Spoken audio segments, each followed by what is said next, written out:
so it was super exciting. I don't get out to see a lot of lacrosse these days because I work full time, but it's always so awesome to come back and see the changes. Helmets, how's that going? Yeah, good. Loving it? Yeah. Liking it. Yeah. Aces, helmets? Yeah. They're like collecting dust in a closet somewhere? Yeah. We just got them yesterday, so we'll start practicing. Yeah. No, it's really interesting to see. So I started playing lacrosse when I was in 6th grade, but there were no girls lacrosse programs where I was in Radnor. So I started playing boys lacrosse. So I would like pile on all the equipment and the helmet and play with a pocket and thought I was like super cool. And then I went to Radnor Middle School, and in 7th grade it was like time to start playing girls lacrosse. And everybody got a wooden stick. Showing how old I am, guys, I'm sorry. Everybody got a wooden stick and there was no pocket. And I was like, I cannot stand for this because I had been learning to play with a pocket. So the only way that I could understand like still playing the sport was to be a goalie because I got this big fat pocket that I could keep in my stick. And I didn't have to run a whole lot, which, was kind of a bonus. Little did I know how much like quick footwork skills I would be doing later on in life that killed me. And jumping rope nonstop throughout high school. But so, I jumped into the goal cage and really kind of took to it. I loved playing and played at Radnor as a freshman all the way up to senior year. I missed one game of high school lacrosse, and that was the last game of my senior year when I got food poisoning in the semifinals of district championship. So. Yeah, that can happen, and I'm still okay about it. Like it was really sad at the time, obviously, but anyway, I think for me, playing lacrosse in high school was always something I looked forward to in the season. But it was super different when I was playing because there were a lot of programs within the district and in southeastern Pennsylvania, but not nationally. So I sort of took it as an opportunity that I wanted to play, but I was also interested in a lot of other things. So I got recruited to play in a Division III program at Middlebury College, and I loved the mountains. I loved to ski. I was like super active in outdoor stuff too, so it was kind of a nice mix of both worlds. And my freshman year was like super awesome. I started in the lacrosse on the lacrosse team. We went all the way to the national championships, won the national championship, got player of the game. Great way to start your freshman year of college, right? Yeah. And to kind of come out of freshman year with a gold ring and feeling like very confident and very psyched about lacrosse and my sort of athletic career as a lacrosse player. And that winter, I was on winter break from school. I was doing some physical therapy. I had some lower back problems, and so I was down here in Philadelphia, and I just went to a local park and was sledding with some friends, and I basically just got on a sled, hit a jump the wrong way, and just fell on my head, and I ended up breaking my neck at the cervical level C6-7. And if you guys reach behind your back, there's like a big bump at the bottom of your neck. That's actually the bone that I fractured. And the spinal cord injury is a weird machine of your body in that it not only controls your motor function and your sensory function, it controls all of the muscles in your body. And you might think like, okay, well that's just like arms and legs, but your bladder is also a muscle, your bowels are also a muscle. And so all of the things that you know about the human body kind of go out the window because they just sort of stop working. And I as you can imagine, like as a 20-year-old woman coming away from a national championship and being like very physically active to paralyzed is quite sudden and quite extreme. And I think there were definitely times that first couple of months where I didn't really know what my life was going to be like. I didn't really want my life to go on in a lot of ways. It was really, really hard. but there was something really powerful about the community in which I grew up, specifically the lacrosse community, that was unbelievable. I mean, the outpouring of support from college coaches to high school programs to letters that I would get that just kind of encouraged me on. And there's something about that athletic drive that you guys all experience when you're on the field, and you might not know it, but I always remember my dad telling me that you could really tell the difference between a true athlete and someone that was just doing it for fun, in that if they made a mistake or if they fell down on the turf, that you didn't stop and grovel or bitch at the refs or anything like that. You just got up and you kept going. And there was something to that being an athlete and being part of a team that I just kind of bought into. I remember my lacrosse coach from college came down to rehab while I was in rehab, and I was practicing doing weights, and we're talking like grams. I was like lifting grams of weight with my wrist, like 1 gram, 2 grams. Yeah. So my exercise prowess at that point in time was pretty minimal, but to have that support and to have that network and to have that like kind of team rally around my recovery was pretty incredible. And also just the physical therapy and occupational therapy, all that sort of therapy that goes in is really kind of teaching you to work with what you have. And at that point, like, I could barely move my arms, I could barely move my body from like my wheelchair to another thing. But I don't know, I also started to meet people who had had spinal cord injuries that were living normal lives. They were, athletes, they had participated in wheelchair sports, they were married, they had had kids. I had a doctor that was like, hey, you're going to have sex again someday. And I was like, whoa, doctor, I'm not ready to have that conversation just now. And my parents are still in the room. Okay. So, but like all of those things about life and continuing life, like they still can happen to you. That was kind of an eye opener for me. Like, life's going to go on. It's going to be different. It's going to be slower maybe. I'm going to have to tell people what to do and direct my care and, like tell my nurse in the morning, I don't think I want to wear those shoes. I'd like to wear these shoes and things like that. And it also took a lot of time. I didn't get to where I am today just in a matter of months. It took a long time. The first year I went back to college at Middlebury, my mom came back to college with me as my so-called like invisible roommate on campus.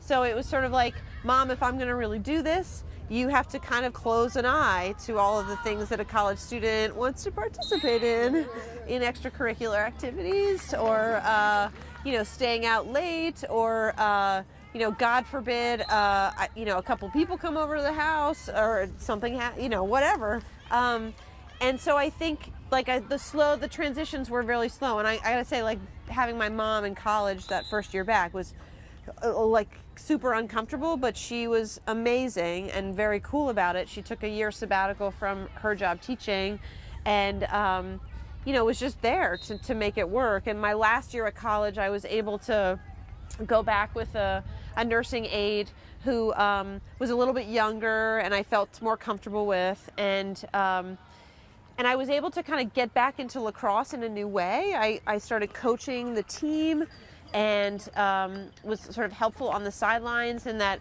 first year I remember coming back, we went to the national championship again and won. And then the second year we went to the national championship and won. So it sort of just felt like I was back in it and really feeling that sense of team and pride that I had before. And as I finished college and started kind of continuing on with my life and jobs and stuff like that, my family and the lacrosse community decided that this lacrosse festival could kind of take on a life of its own, and in a way that didn't necessarily need to just keep supporting me and all of the financial struggles that go into spinal cord injury. Because when you think about it, like, there's medicine and there's doctors, but there's also, like, I drive an adaptive vehicle, I have this big motorized chair, but I have another wheelchair to like push around manually. Then there's sports wheelchairs, then there's traveling, and the cost of attendant care and having help. Like, there's just a lot there. But it started to become beyond my needs and the needs of so many other people in the community with spinal cord injury that just don't have access to quality of life programs. And I think it really hit me. I moved out to Arizona about 4 years after my injury, and I got kind of recruited to play wheelchair rugby, which you might think is like the most psychotic thing you can imagine, like cars, like bumper cars, like smashing into each other and stuff. But it was incredibly exhilarating. I was on a team again. I was playing with mostly men, which, not gonna lie, was not a bad thing. I was kind of okay with that. You know, it was like traveling around the country playing on a Division I club wheelchair rugby team, and with that came all of these opportunities to just learn about dealing with my injury in a new way around people who had been doing it for a long time. And so, you know, having my teammates be like, "Hey, Katie, how do you fall out of your chair?" And be like, I don't. I choose not to fall out of my wheelchair. And they're like, no, you're going to show us how you fall out. And I'm like, no, I'm not going to do that. So, like, we'd be around night, like, hanging out after a practice, and they'd just, like, push me out of my chair. And then it'd be like, "All right, Katie, like, get back in your chair." And I'm like, can we call 911? So, I mean, a lot of that was just trial and error. And I was not going to learn about independence and recovery and my sense of self having my mom living with me in graduate school, you know? So part of it was just that push, and so much about what KSF and the Lacrosse Festival is about is you guys raising money for people in wheelchairs to have the opportunities to be part of these adaptive programs that give them that extra push. There's an incredible program that we started funding a couple years ago called Empower Spinal Cord Injury.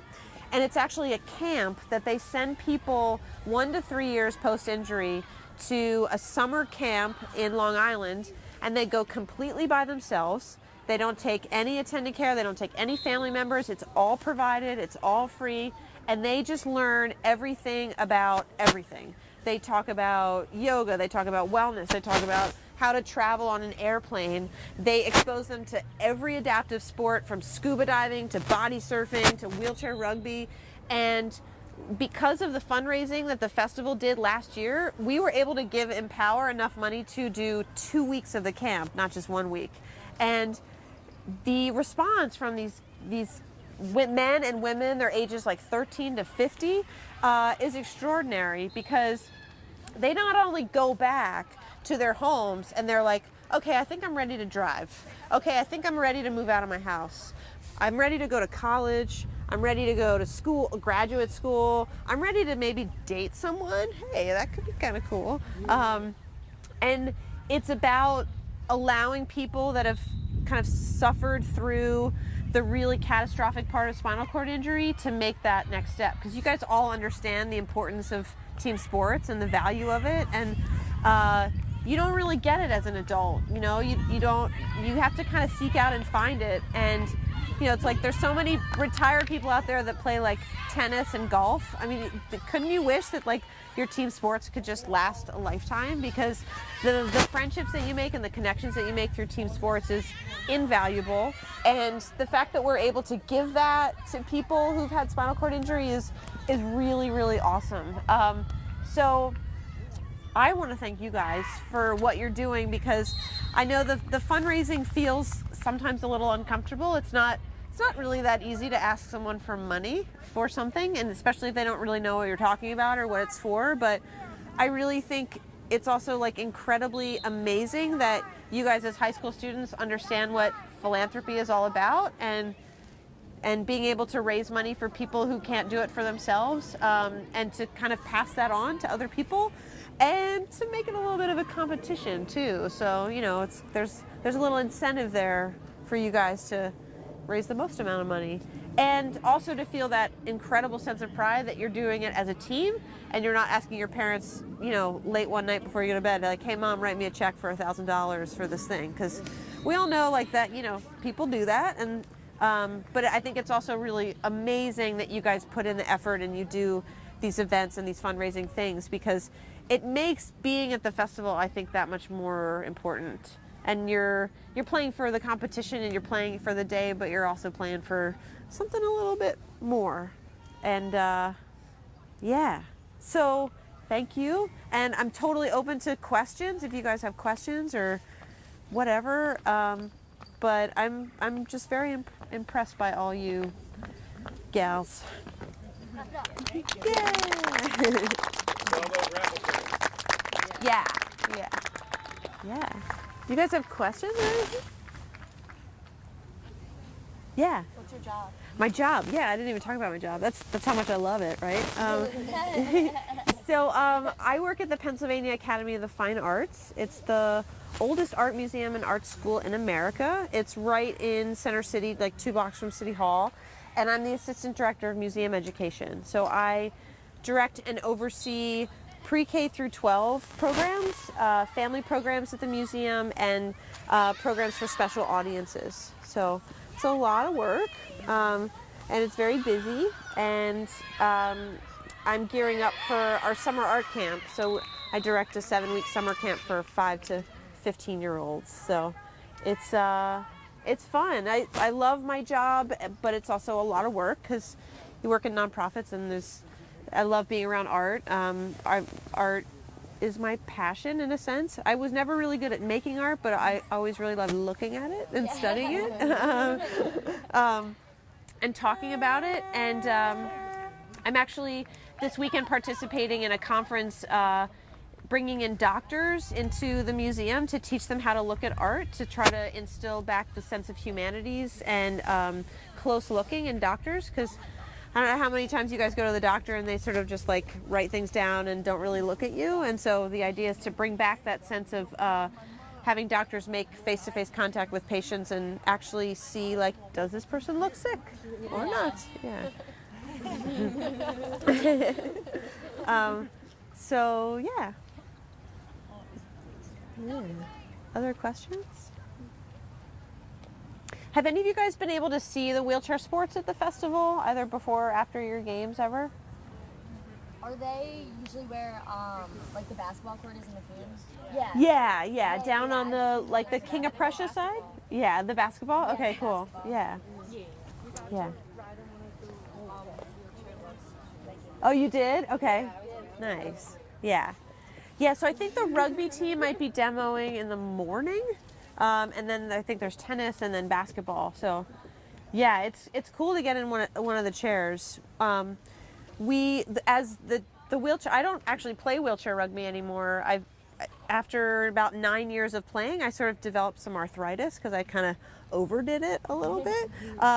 For me now, as a 37-year-old woman, it's about self-preservation because I don't have many muscles to work with, and so they have to last me quite some time longer. So I try to go easy, just to do some like less competitive sports. I miss it a lot. Just the smashing was cool. I think it's like the goalie in me too. It's sort of, every once in a while I would hate getting hit in the head, and then every once in a while I was like, okay, yes, hit me again. So I don't know. I think a therapist could deal with that, like, in another session of some sort. But yeah, the smashing was pretty fun. Yeah. Come on, more questions. This is the quietest I've ever seen you guys. All right, I have a question. Okay. What did you major in college? So I majored in anthropology and art history. So I did a joint major, which I had to like petition the school to do because you had to like submit a proposal to do a joint major. And I went on to graduate school to study the history of photography, which is a very small specialty of art history. I was the photo editor of the yearbook at Radnor High School, so I loved taking pictures, I love photography, and then I loved sort of learning about the history of it. I'm now at a museum that doesn't collect a lot of photography, so I don't really get to use that specialty a whole lot, but yeah, that's what I learned. Yeah. Is photography your favorite kind of That's a really good question. Yes. It is? It is, yeah. It's hard to have favorites of art. I do also love like found object, like ready-made art, where it's sort of like installation art. I love small things like miniatures. So things of wee size. So there's something pretty cool about that.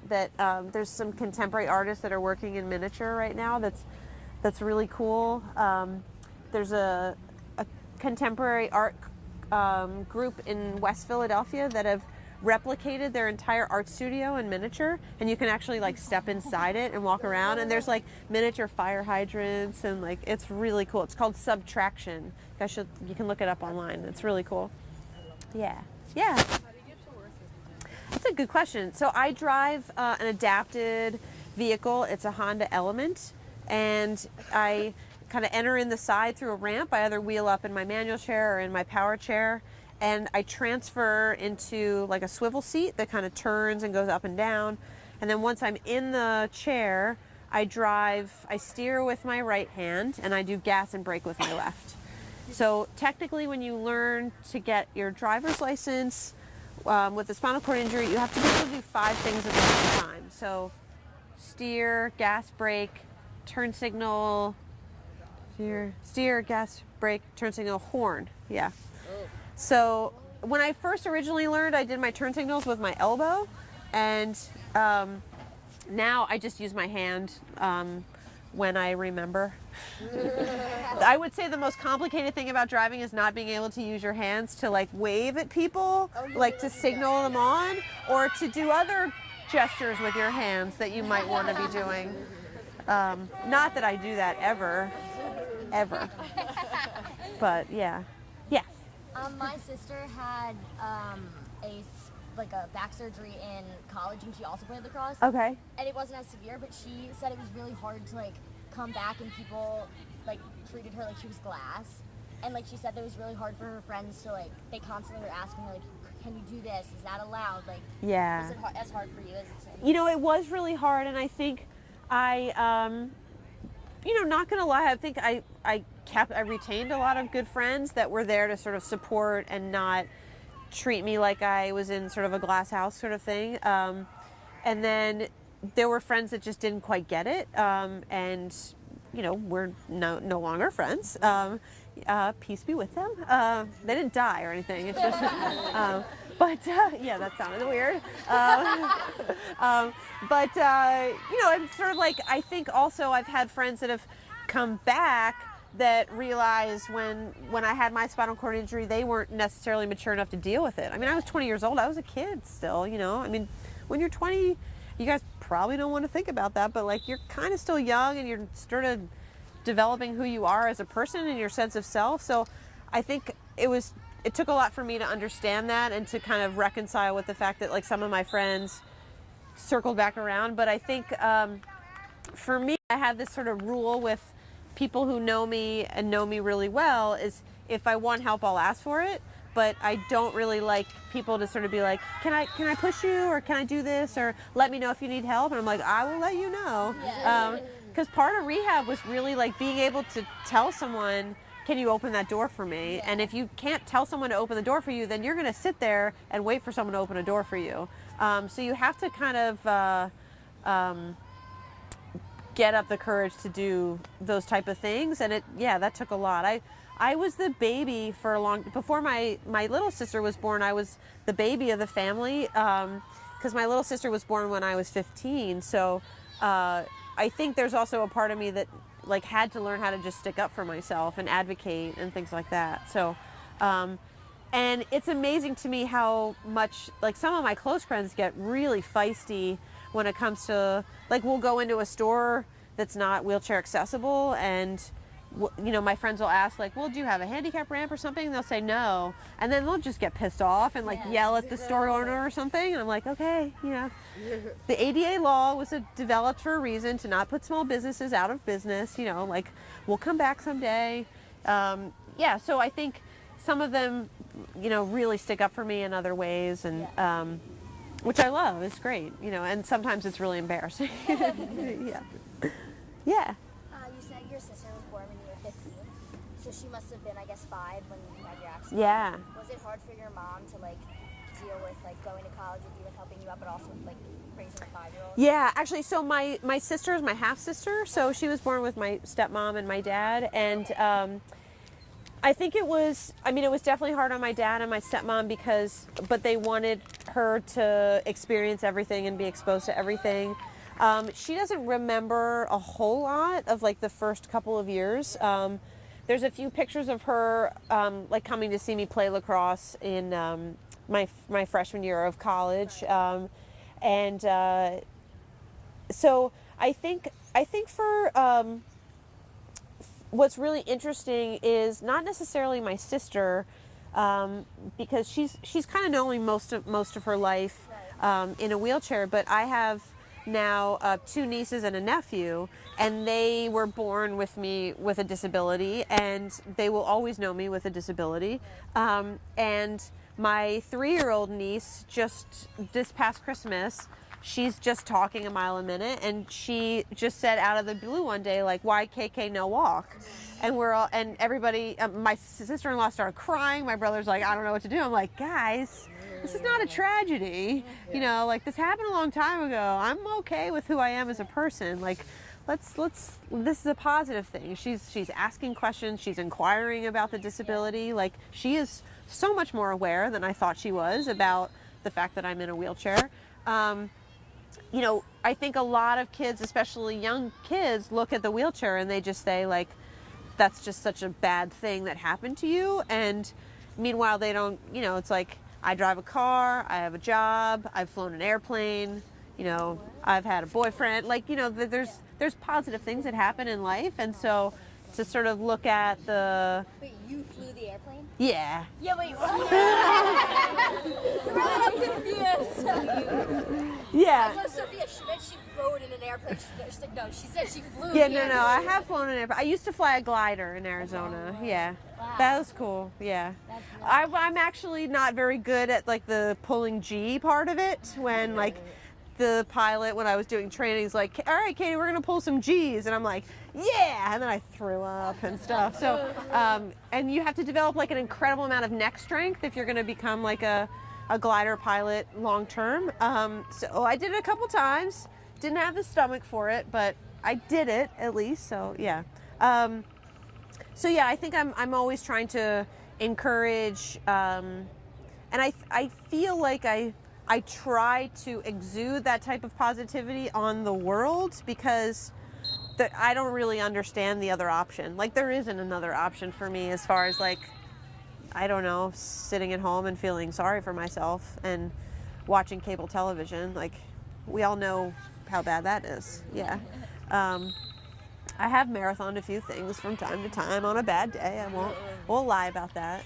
It's not always smiles and giggles, but you know, I mean, I think that's everybody, and everybody's going to go through something at some point in their life, whether it's physical, mental, emotional, and you know, I kind of got it out of the way early, I sort of feel like, and I think for people in my family, younger or older, they get that, and they've been able to move on. I think it took a while for my parents, though, especially when I just sort of said, like, "Hey, I don't really see cure of paralysis like coming around the corner. We need to like focus the festival on something that's going to help people now," you know, and they got that and they understood that.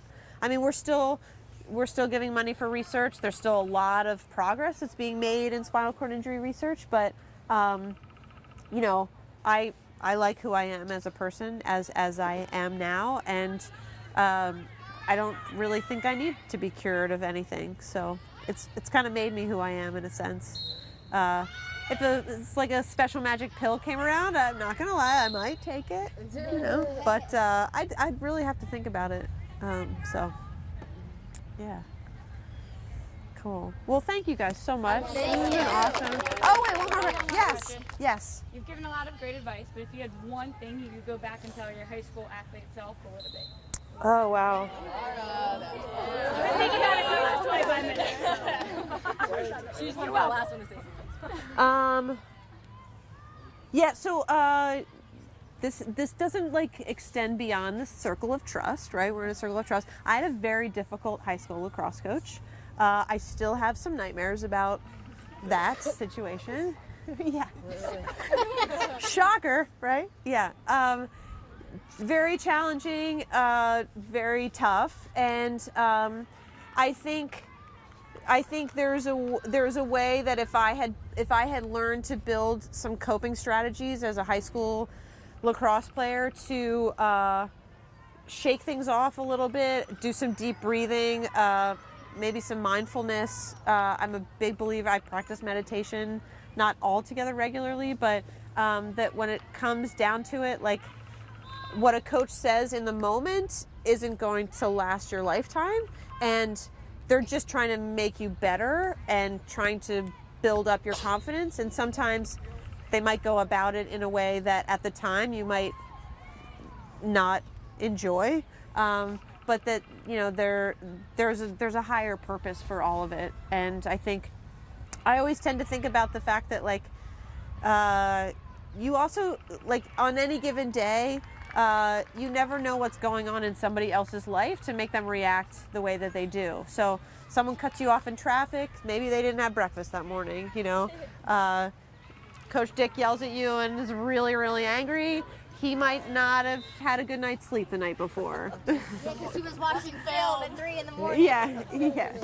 Yeah. So I think there's the best thing I've ever learned about anger and how to deal with it came from an amazing psychologist named Steve Treat, who's very active in the community around here, and he said, anger is not a real emotion. There's always something behind it. And so, like, to remember that in the moment, and like if you're feeling angry or whatever, feeling angry about something, that there's always something else going on there. And a lot of times it has to do with just like disappointment in yourself, and that's something that you just have to kind of be like, I can do better, and then just shake it off and kind of move on. So yeah. Great question. Yeah, thank you. Hey, can you just turn around so we get Oh, a yeah. picture? Can you Sure. guys just get in? No! Everybody look at me. Unnecessary. One, two, Unnecessary. All right. Thank you so much. Thank you guys. Good luck. Yeah, absolutely.